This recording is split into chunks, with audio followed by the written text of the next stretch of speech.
Hello and welcome. My name is Insoo Hyun, and I'm the director of the Center for Life Sciences here at the Museum of Science in Boston.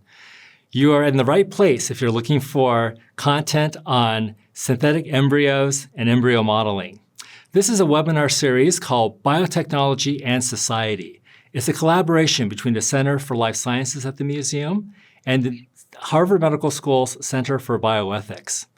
This is a monthly series, that brings together leading researchers doing cutting-edge work in areas that could impact us all, with you, the public, our audience, who are then able to learn at the pace of change of this brand new science, and also ask questions during the webinar to our expert speaker. So today, our topic is synthetic embryos, and I have to admit, I used a term that scientists really dislike, and in fact, many bioethicists dislike. So how to use this term without really using it? I put it in the form of a command. Do not call them synthetic embryos, what we can learn from these entities for biomedical research. So I'm really happy to introduce our speaker for today, our guest, Dr. Jun Wu. He is an associate professor in the Department of Molecular Biology at University of Texas Southwestern Medical Center in Dallas. He's actually joining us not from Dallas today. He's joining us from Sao Paulo, Brazil, where he is at a conference to present some of his latest work on embryo modeling. Besides embryo modeling, Dr. Wu also is very adept at doing work in genome editing, in what's called human-animal chimera research, where you put human cells into laboratory animals for study. All sorts of work using pluripotent human stem cells, and in fact has recently been very interested in what's called species preservation, and I really hope to get into that topic as well with Dr. Wu. But Jun Wu, it's great to have you. Thank you so much for joining us all the way from Brazil. I hope you're well. Thank you, Insoo. Thank you for the invitation and the opportunity. Yeah, so I want to start by just having a conversation with you about the work that you're doing, and maybe even you can tell us about what you're going to present there in Brazil.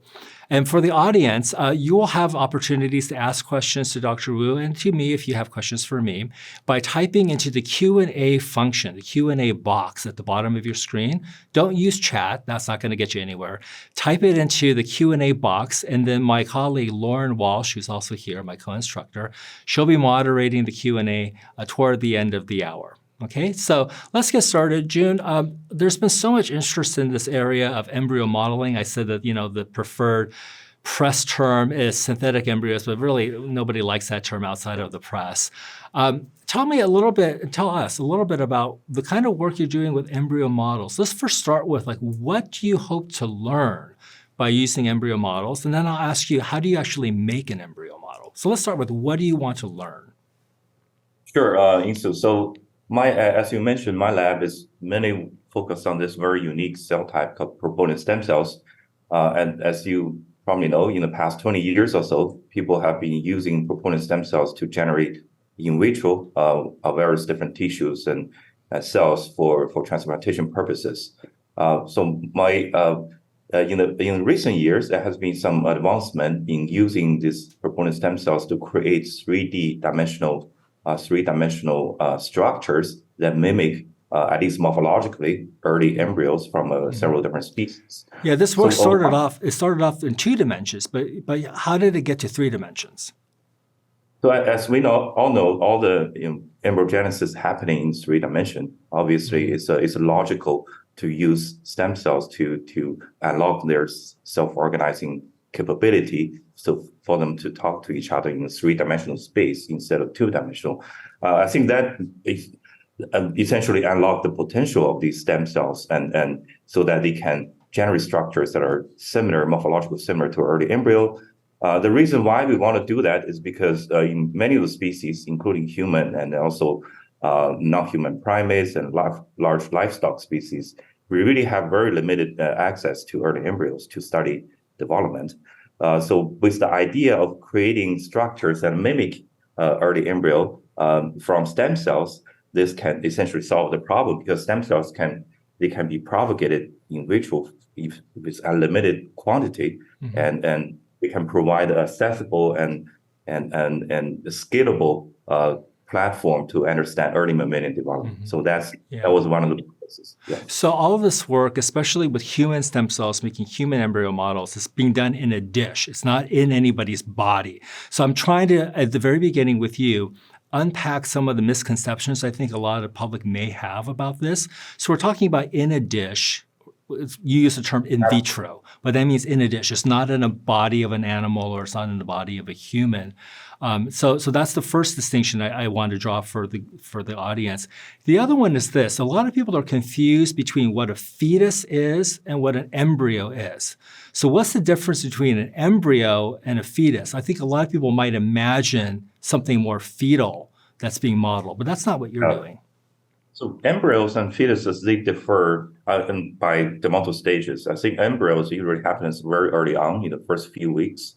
And then fetuses is what we consider later on, after maybe 3 or 4 weeks when the placenta fully formed and then different organs starting to appear. So that at which stage we started calling them fetuses. Yeah. But before that, prior to that, we collectively call them embryos because they haven't formed a functional. And no embryo models, not even animal embryo models, at this point have gotten to any kind of fetal stage, right? They're all still very early on. Is that correct?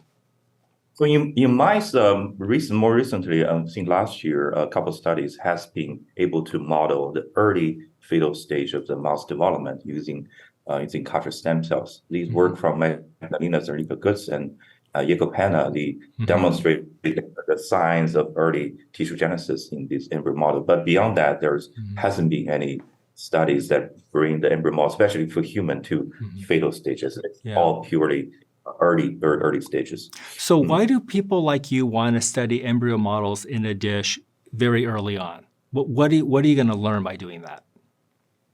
Because as I mentioned, we have really limited access to early embryonic tissue, especially for human. In the state of Texas, where I'm in, we're not allowed to use human embryo at all for this type of research. But we want to understand early human development because that can help us to develop better protocols to generate tissues in the dish for transplantation purposes. So there is a knowledge gap really missing there. So to fill the gap, I think that was one of the reasons we created embryo models, human embryo models from the dish, so that we can understand the crosstalk between different cell types in the early embryogenesis, so that we can, allow us to develop better protocols later on for cell replacement therapies down the road. Yeah, that's great. I'm going to ask you in just a moment how you make an embryo model, but let me ask you, Jun, what have you learned? What has your lab uncovered using embryo models? What new knowledge have you uncovered? So there are many things that we learned from this process because this process is similar to an engineering process from a ground up.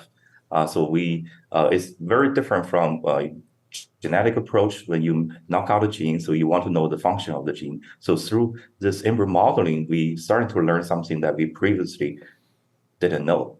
For example, we were very surprised about this. We call it self-organizing property of the stem cells.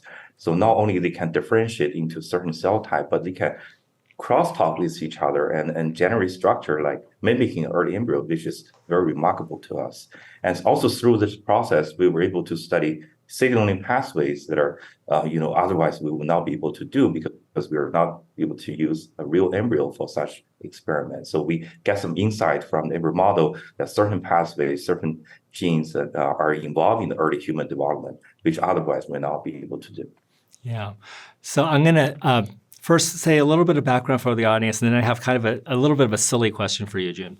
So the background is this. These models are made from human stem cells or other animal stem cells that are called pluripotent. So they're able to make all the various cell types of the human body. Now, we have embryonic stem cells, which are pluripotent, and those used to be the only way you can get these kinds of cell types was from donated IVF clinic embryos. Now, we're able to make at will, on demand, pluripotent stem cells from any person's sample, tissue sample, cell line, cell sample, blood.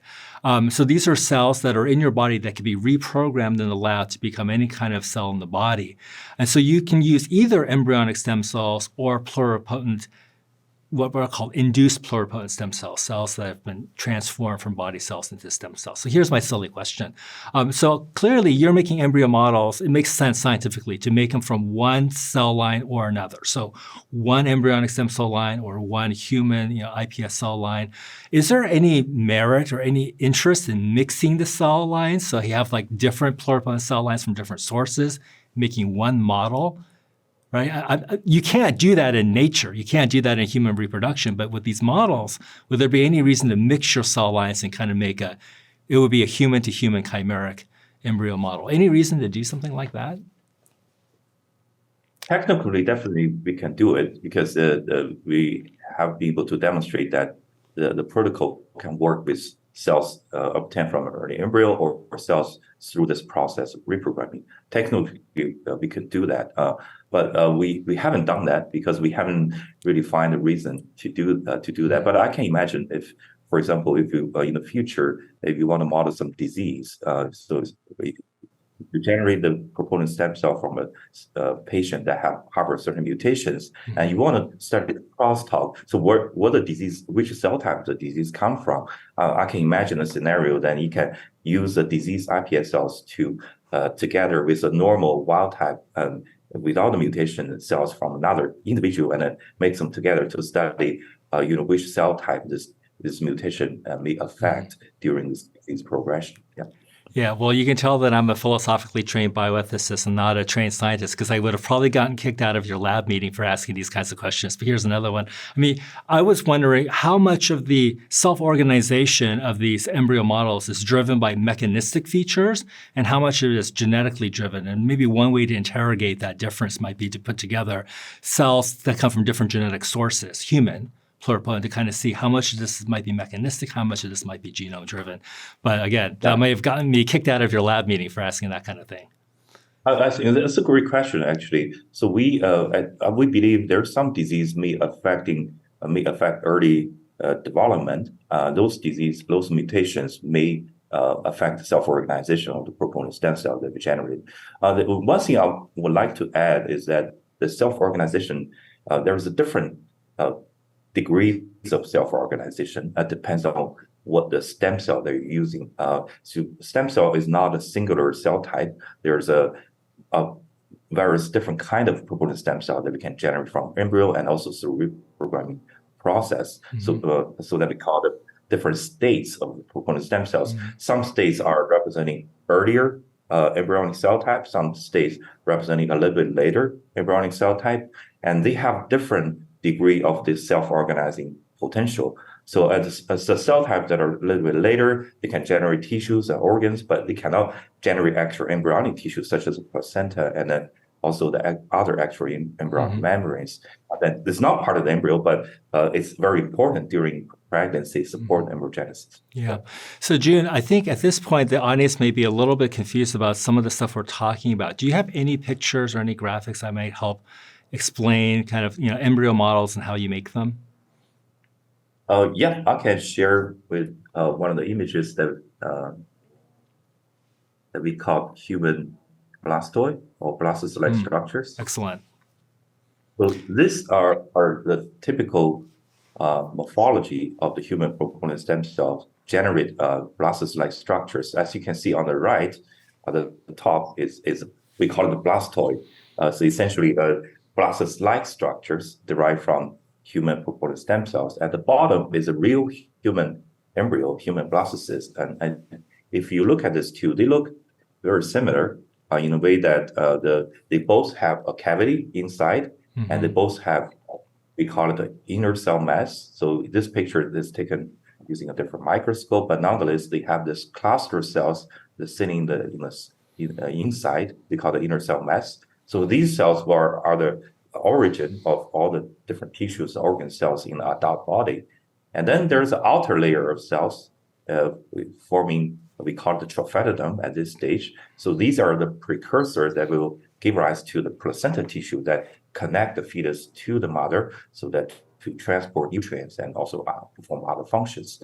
And from the left is essentially the one, a typical image that we see when you do this type of experiments, that we use a well called a micro well, which each microwell, each well contain about 1,200 microwell. As you can see, zooming on in the middle, you can see in each of these microwells, we can generate a structure like this. So as you can imagine, we can really scale up the production or generation of these type of structures.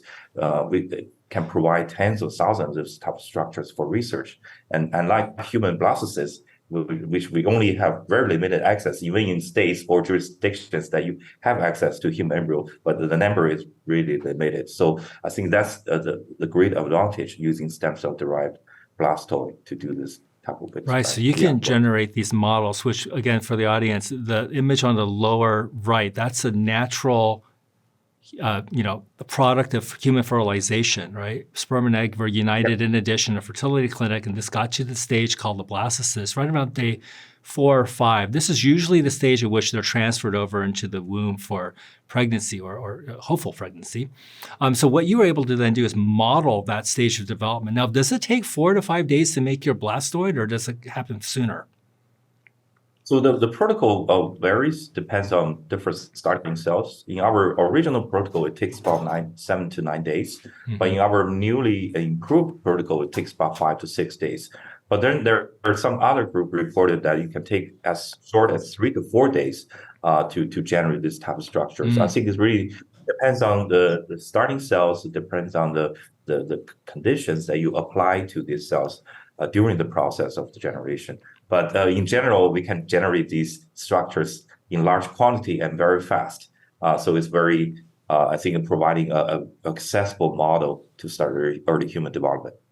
So here's an aspect of this research that I find just utterly fascinating. So for the audience, the human blastocyst on the bottom right, that's the stage at which you derive human embryonic stem cells. So you disaggregate that ball and you take out that inner cell mass, you put that on a plate, and you hopefully grow that out through several passages. And when you do that, you establish an embryonic stem cell line from that blastocyst. Let me ask you, Jun, can you derive embryonic-like stem cells from your blastoids? Is that possible? Yes, we actually have demonstrated that. We could use the human blastoid here, shows in this picture, and derive stem cells from all 3 founding tissues at this stage of the human development, including the stem cell from outer layer cells of stem. There's 2 types of stem cell that we can derive from the inner cell mass, this black dense areas in this picture. And yes, short answer is yes, we have to be able to do that. So this is why this aspect of the work is really quite fascinating for me philosophically. So I told everybody I was a philosophically trained bioethicist. So when students used to ask me, Dr. Hyun, did they kill the embryo, the blastocyst, when they derived the human embryonic stem cell line? I said, philosophically, it's a little hard to answer that question because what you do is you disaggregate it, meaning you open up the trophectoderm, that part of the embryo or the blastocyst that becomes all the support tissue, everything that you throw away in the hospital after delivery of the baby. The embryo proper comes from the inner cell mass that you put into your plate and you grow out. So you've cloned those few cells into millions of cells, and you got rid of all the extra embryonic tissue. If you're able to take these embryonic stem cells, which may have been stored for decades, I mean, we have ones that go back to 1998.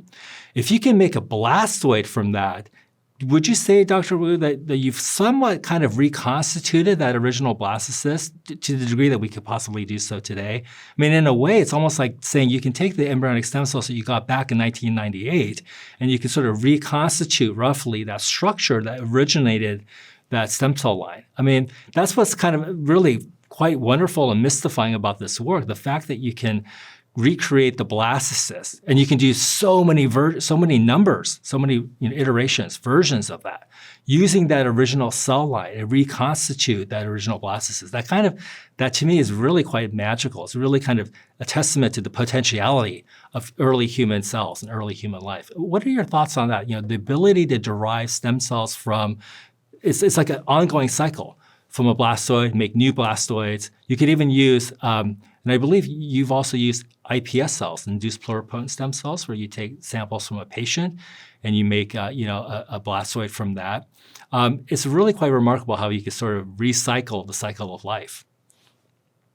Absolutely. That's I think that's one of the attractive features of the stem cell embryo modeling is that now we can use stem cell lines that derived from 20 years ago and convert into completely in culture, a structure that remarkably looking very similar to real human embryo. But I want to emphasize that they are, even though they look very similar and also they contain the similar type of cells in these structures when you compare to a human blastocyst, but functionally they are still very, very different, which in our blastoid work with other animals, we have already demonstrated that even though morphologically they look very similar, but they will not be able to generate a embryo-like, organized embryo tissues or later on once we culture or perform transfer of these animal blastoid to the surrogate. Yeah. So a lot of people are, well, I should point out that you've done some really groundbreaking work. You and the Jose Polo lab in Australia were the first to create these blastoid models, these models of early pre-implantation development. But there are other embryo models that people are working on that are so-called post-implantation models, right? So this would model several days after implantation. I had told the audience that this is really the stage at which you transfer into fertility clinic the embryo to the womb. But obviously after implantation, the embryo continues to grow and develop and change. And so there are other later stage embryo models that mimic that later stage after implantation. So you do that work as well, is that correct? Yes, we recently, just a couple months ago, published a paper on modeling this developmental black box period development in humans, which is between week 2 to week 3 of development. So we create a model, generate a model that can model that aspect, that developmental time window of human development. Yeah. I'm going to ask you to stop sharing your screen because I like to see you for these next questions. So Jun, there are people who are really worried about the possibility of somebody, not you, but somebody taking embryo models and trying to make babies from them by transferring them into the womb. So can you say something about, whether you think that's even possible to do? Not that, you want to do this, but if someone were to try, would it work to transfer a blastoid into the womb? Or what about a later stage post-implantation model? Could those even be transferred into a womb and proceed even further from there? So at least currently, the technology is not there for us to generate a fully functional embryo that's embryo-like structures that mimic an embryo. So we're not there. I mean, all the studies from mice and from large livestock species and more recently from monkey show that. Even those structures look very similar, strikingly similar to a real embryo, but upon transfer, they are not able to generate an embryo. So that's asking that we're not there yet. We feel there's a lot of gap of knowledge that we need to learn before we do that. So for now, no. But I do believe even in the future, at least in animals like mice and large livestock species, this can be achievable. This can be achieved with a further development, stem cell technology, and also the culture strategy for producing these type of structures. And for your second question, for the post-implantation model, I don't think that can be transferred because once they pass the window of implantation, I think there is essentially, at least technically, there is no way at this stage to implant back those embryo structures back to the womb. But in parallel, there are some development of culturing of embryos entirely in vitro in a dish. As you probably have heard, Jacob Panna and many other researchers prior to him, they try to develop culture conditions or strategies to culture mouse embryos to later developmental stages. They were able to achieve culturing early mouse embryo to a little bit 5 or 6 days to reach a point they starting have the beating heart tissues and also the neural tube. And in parallel, there are some other researchers to try to understand, trying to develop a strategy whether we can help the premature birth baby to term. Mm-hmm. And so that's the other end of the research is that especially studies in the goat and the sheep a few years ago have demonstrated that you can create an artificial womb completely outside the body and provide nutrients to the premature birth sheep or goat and completely bring them to term. So I think in the future, these two technology can potentially connect with ideas to completely grow animal embryos to term. But I think for humans, it's far, far away. And I don't even think that we're even thinking about that at this stage. Yeah, so I want to remind the audience that if you have any questions for Dr. Wu or for me, please enter them into the Q&A box, and we will get to them soon. I have a few more questions for you, Jun. Do you have any idea of interest in using embryo models from other species to try to rescue, what we call like endangered or even extinct species? I mean, if you can make an embryo model without using any sperm or eggs, using cell samples that can be reprogrammed into stem cells, it would seem to me that it would be at least theoretically possible to make an embryo model using stored tissue samples and then use a surrogate, so make it a blastoid, and use a surrogate to try to rescue that species. So you just said that right now we're kind of far away from actually using this for reproduction, but are there aims at least for conservation to try to do this for some species? Absolutely. I'm glad you mentioned that because last week I just attended a workshop on stem cell technologies for species preservation in San Diego. And during this discussion, certainly there is a lot of interest using stem cell-derived embryo models for species preservation and even revive extinct species such as the northern white rhino and some other doodlebird or something. So during the conference, I met a lot of researchers from different jurisdictions, and there are some researchers working on wolves, some researchers working on cats, and they all showed great interest to use stem cell embryo models to explore the possibility in the future to use this technology to generate an embryo that is close to extinct or endangered. Yes, absolutely. Yeah, just for some background, there have been some interest in the past about using cloning technology. This is using an unfertilized egg, taking out the nucleus of the unfertilized egg, putting in the nucleus of a body cell from some endangered or extinct animal, putting that into the unfertilized egg and then getting an embryo.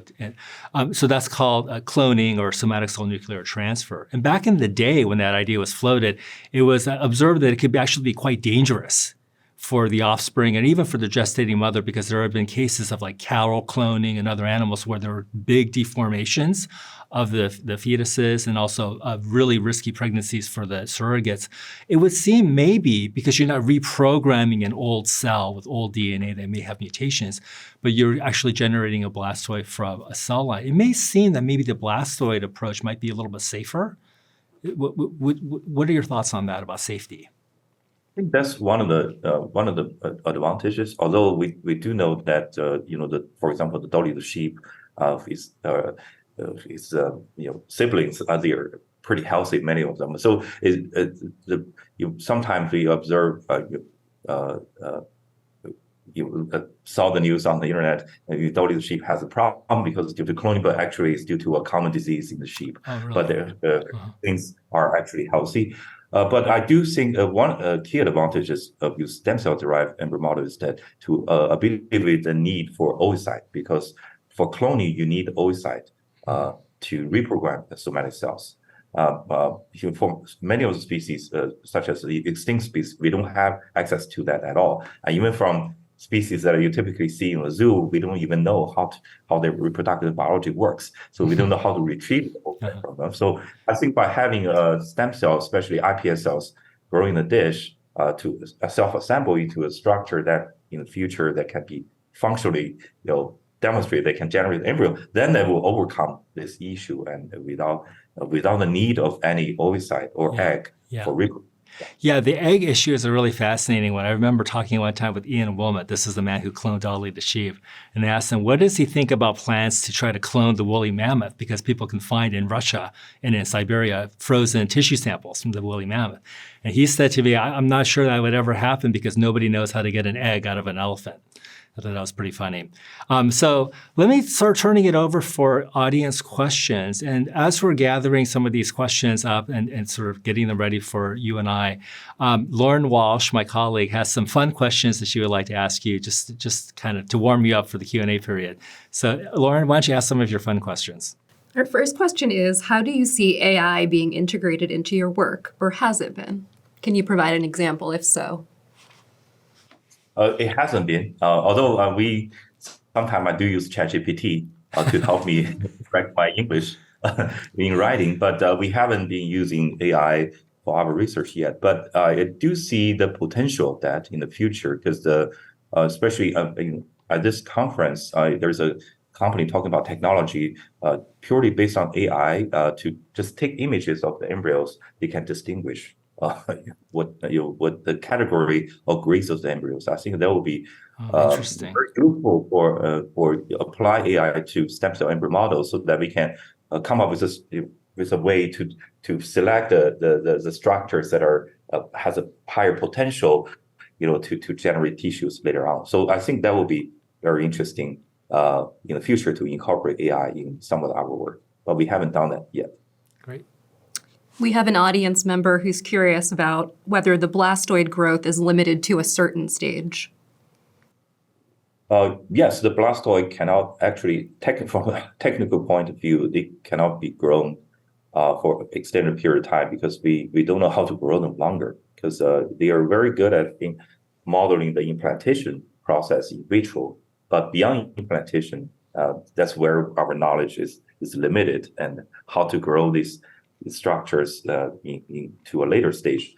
Although there is a recent paper demonstrating that you can grow a human blastoid to a castration stage, but I think that there's still a lot of limitations, because the efficiency and also the self-organization of these blastoid into a later post-implantation stages is very, very limited, very low. So that's the limitation of embryo models in vitro.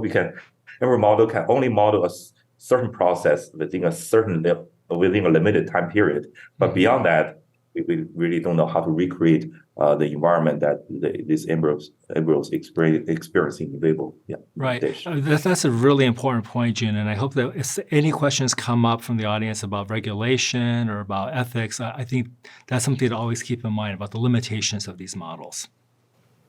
Another audience member is curious about the possibility, we discussed that original embryonic stem cells could be used to turn into embryo models, and this person is particularly interested in Wisconsin and would like to understand why this may be forbidden in Wisconsin.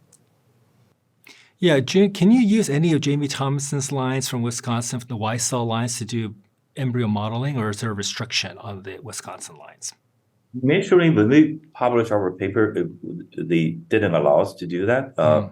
Although after our paper and Nicholas Riveron's group, I think they used the H9 ESL line. So we sent an email to Wisconsin and asked whether there's any change in policy. Then they emailed me back and saying now it's allowed, because they consider the embryo models, blastoid in particular, they don't consider it's an embryo equivalent to an embryo. So at this stage, they allow us to use those cell lines. Yeah, that's a fascinating point. So from Jamie Thompson or Y-cell, the Wisconsin group, from their point of view, these blastoids are not embryos, so you can use it for this type of work. But in Australia, where one of your colleagues, Jose Polo, who made the other blastoids, he called them iBlastoids, kind of an Apple reference there, I guess. The government in Australia consider these just like normal human embryos, and so they have to be treated in research and in regulation exactly the same way. It's a very different approach. It's really fascinating that the technology is the same, the limitations are the same, but one group, the group that pioneered human embryonic stem cell research, is looking at blastoids in a very different way than, let's say, the Australian government. Yeah, I think it's a different jurisdictions. They may have different regulation, different views on this, especially if you go to international other countries that clearly there is a differences in views about this issue. But from pure stem cell biologist point of view, I don't consider their equivalent. I don't think the embryo models are representing an embryo, because many several times we have demonstrated in animal blastoid work that they're not functionally equivalent, and potentially there's a lot of things that we don't know about, and to even make a mouse blastoid to turn, I think there's still a gap of knowledge there. We don't even know whether we can ever achieve that, although I believe we can. But as we know, the embryogenesis is a very complex process. It's not just simply apply a certain growth factor chemicals that can make them work. So we have to understand the full developmental process in order to recreate in the dish those embryo-like structures. Yeah. So Jun, as you know, the NIH in the United States, the National Institutes of Health, are not allowed to spend any federal taxpayer dollars on research in which human embryos are created or harmed or destroyed in the process of that research. You can use those federal dollars to do research on embryonic stem cell lines that have come from these embryos where somebody else paid for the derivation, but not for the destruction or creation of embryos themselves. Do you, at this point, do you think you're eligible for NIH funding for your blastoid work? Because they're not biologically embryos. I mean, what's the point? What's the status there with NIH? So that's a good question, because before our paper published in 2021, we submitted our R1 grant based on human blastoid. Mm-hmm. And then after our paper published, I think we got a notification that they need to evaluate, because this is a very new model, and they need to evaluate whether they consider these embryo models are embryos.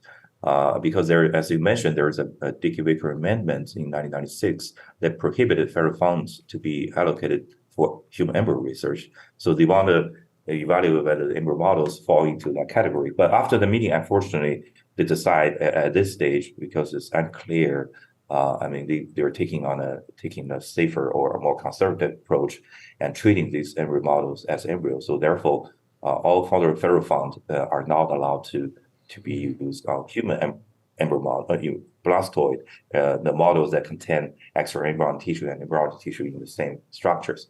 But they do encourage submitting grants on non-human models, such as non-human primates, mice and rats, and even apes like chimpanzee. They're okay with that. But just the human aspect is now prohibited from using federal funds to do this line of work. Yeah, your comment there at the end about the use of apes for this research is really fascinating. So what the audience needs to know is that in the United States, you cannot use apes. So this is like the gorillas, orangutans, chimpanzees for invasive biomedical research. You can do behavioral research, but you can't do invasive research on their bodies. Now, you can take a blood draw from a chimpanzee and create iPS cells from that and make a chimpanzee embryo model. So if we're talking about ape embryo models, I just wanted to point out that you can do this non-invasively for the sake of the audience's understanding. Lauren, do we have any other questions that have come in? We do. We have a question on how these cells could be generated, the embryo models could be generated to reflect a specific disease. Yes, so I think that these embryo models are powerful to model disease that happening during this early stages of development. A group of disease called that causing people infertile and especially implantation failure, recurring implantation failure. I think the very human blastoid would be very powerful to model that in the dish, because there researchers such as Nicholas Riveron and also us, we have established in vitro models for implantation, human implantation in the dish, so that we can study the crosstalk between the human blastoid and endometrial epithelial cells or other cell types, and using that platform that have essentially, potentially we can screen chemicals that can prevent, or growth factors that can prevent either implantation, which is leading to a development of new contraceptives, or promote implantation, so that we can help develop these therapeutic strategies in the future. So Jun, I think this is an important point also for the audience to understand. The reason why personally I'm very, very cautious about the possibility of making very, very realistic human embryo models is because if you make them good enough, but not equivalent, you can do so many wonderful things with them. You can create thousands for drug screening. You can scale up. You might even, for the post-implantation models, have a source for transplantable clinical cells. It might get to a stage where you can get high-quality cells for development of therapies for patients. Because you can industrialize, because you can commercialize this platform for wide-scale application, I personally think it's very crucial that we don't make them morally too confusing. That make people wonder, are you actually generating early human life just to make it into an instrument for industry to use? I think that's where a lot of people are extremely uncomfortable. So my personal view is you should always try to make them good enough for what you want them to do instrumentally, but not so complete that it starts to raise all these doubts about whether or not you're actually creating real human life at the very beginning. So I'm glad to hear that right now the technology is such that they're not robust enough for reproduction or anything close to that. Do you think that for researchers like you and for other people that's kind of an important kind of limitation to try to set? I know that it's very exciting to see what can these models do? How far can they go? There's like a natural curiosity behind this desire to know like how powerful are these systems.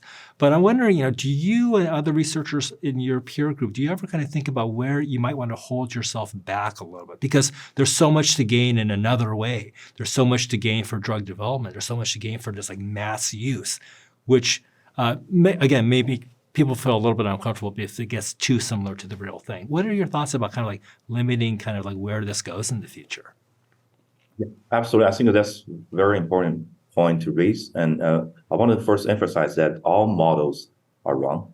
Models are useful, obviously. And then as a stem cell researcher, the purpose of human embryo modeling is not to create a human embryo at all. So the purpose is to generate the model so that we can model a specific developmental window, the development, and then we can apply the knowledge to understand the disease that happens during this time window. And also another application, as Insoo mentioned, is that if we can generate the progenitors from these models, we can connect this model to organelle model in the future that can help us to produce a high quality of organelle model for drug screens and toxicity screens, those type of downstream applications. So in my view, I don't think, at least in my lab, we're not trying to generate authentic embryo models. That's not a purpose. But at the same time, we want to ask ourselves whether any type of modeling is meaningful. So that's why we are using early human development as kind of a reference to see how good our model can model that particular development process. But again, the purpose is not to create a human embryo in a dish. The goal is to use the model to study some aspect of human development that we can apply those knowledge to some other areas of applications that Insoo was talking about. Great. Are there any other questions from the audience?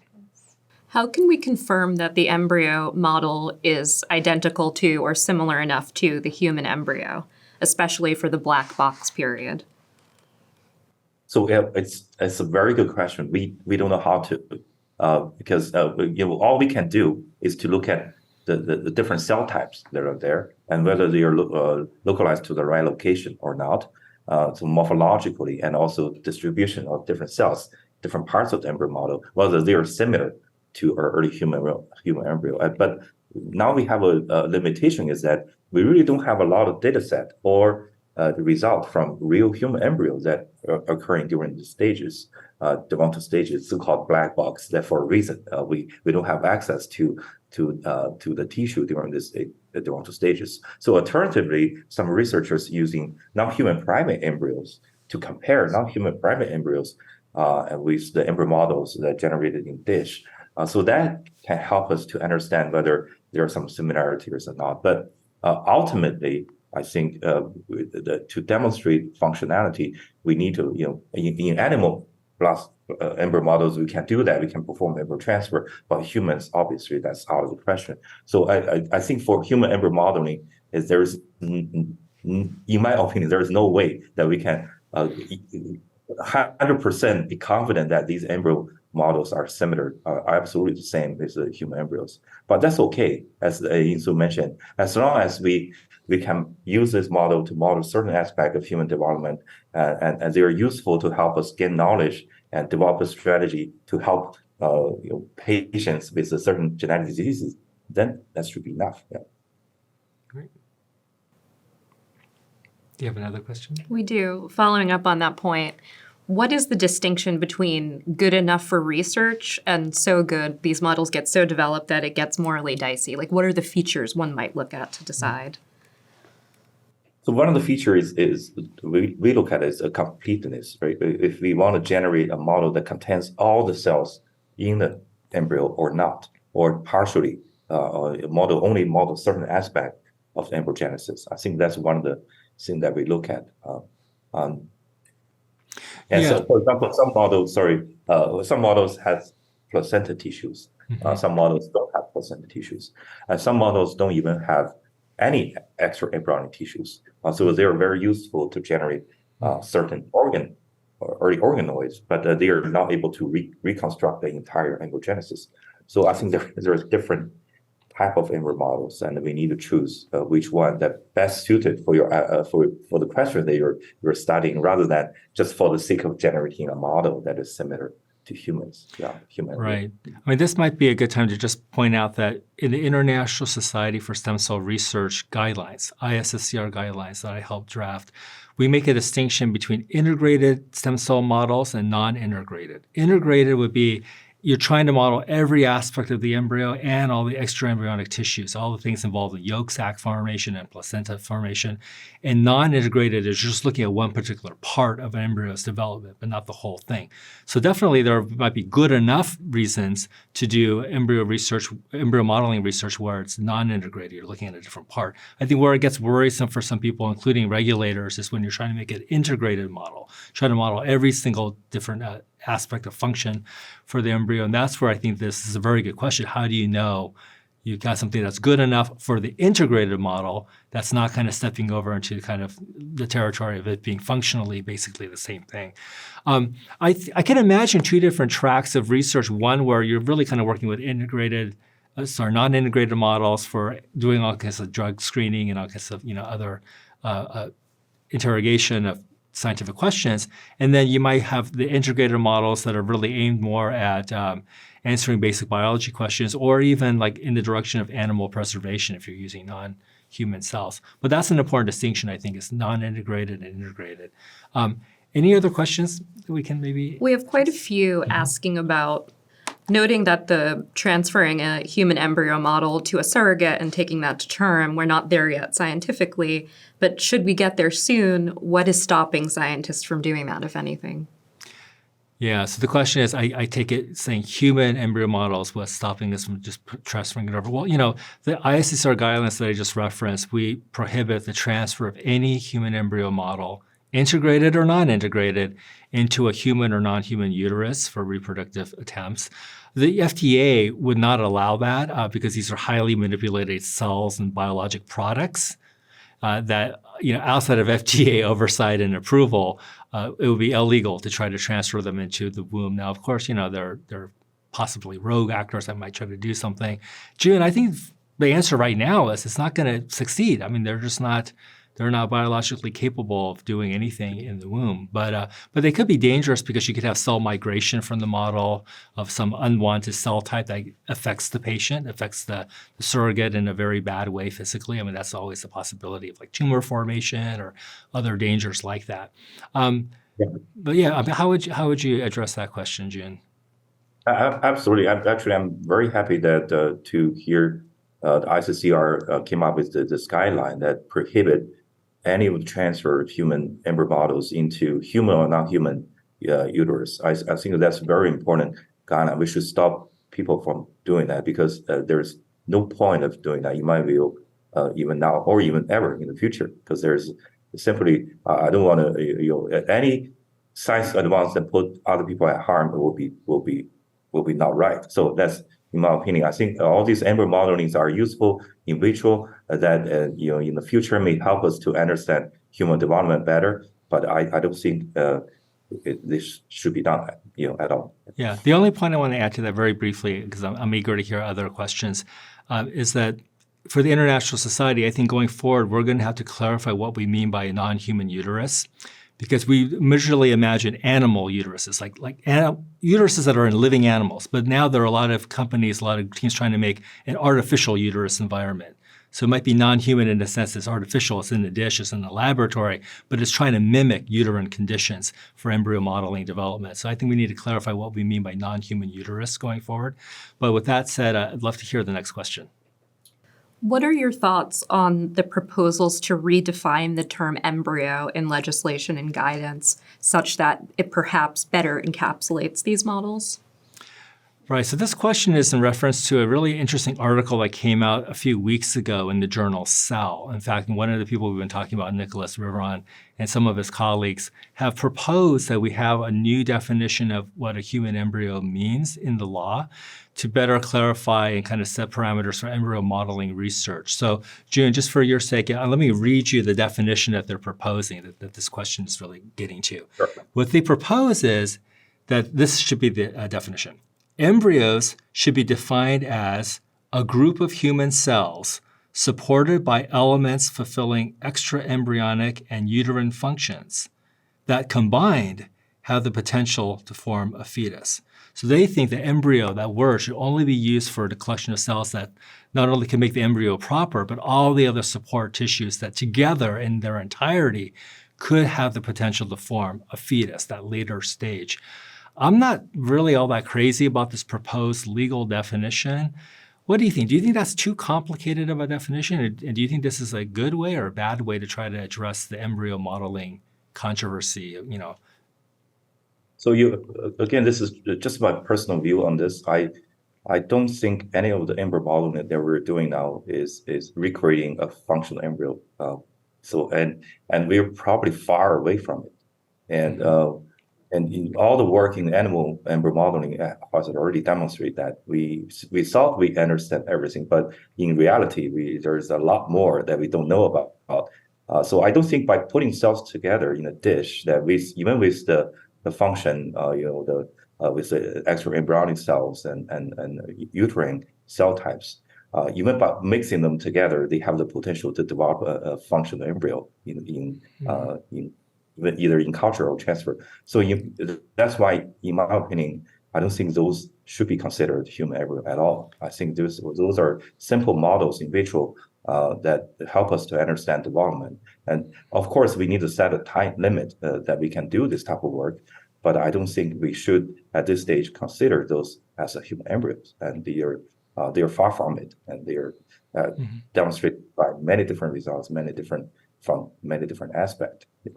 Yeah, so you seem to critique this proposed definition on the grounds that you don't think it'll ever have the potential to form a fetus. I would critique it slightly differently.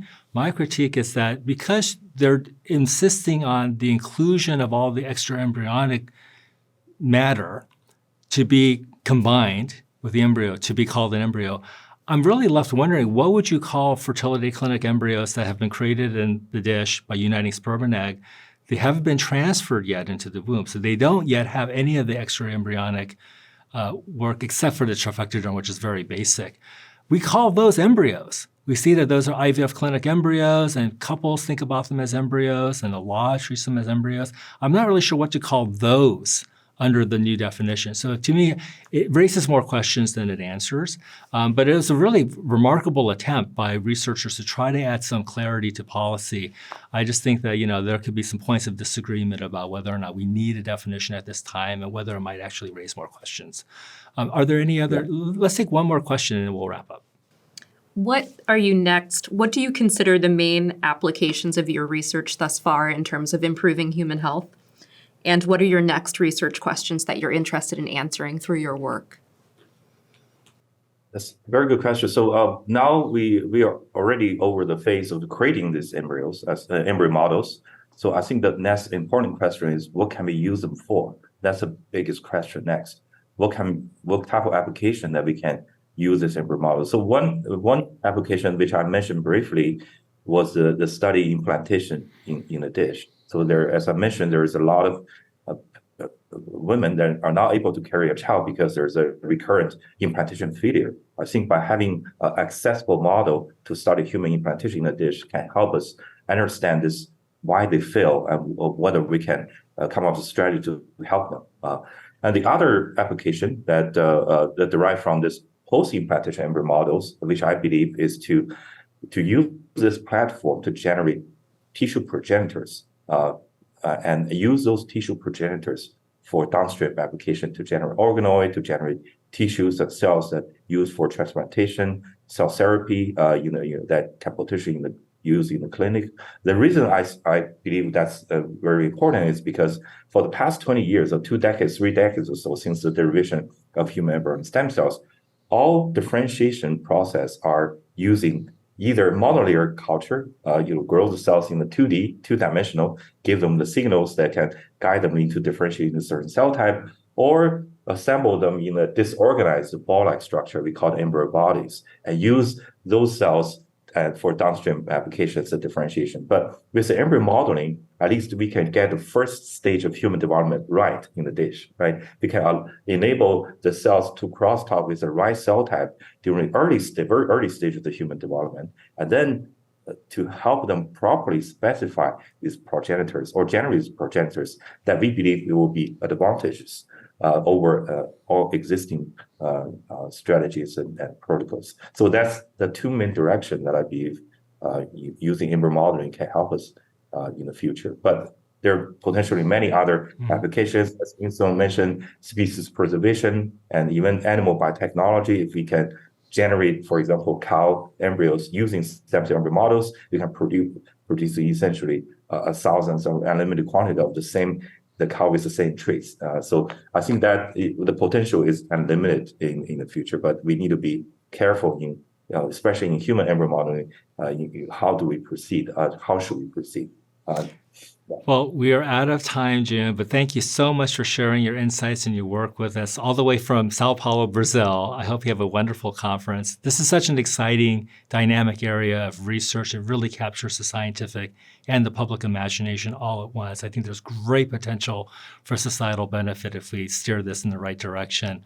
I want to thank my colleagues at the Museum of Science for helping us with this webinar, and of course, my colleagues at the Harvard Medical School Center for Bioethics for co-sponsoring this event. I thank you, Jun, for joining us. I thank our audience for joining us as well. I really hope that you join us next month, where we'll be discussing how artificial intelligence might be able to improve breast cancer screenings. So join us for that. Have the great rest of your day. Thank you for joining. Bye-bye. So thank you for the opportunity.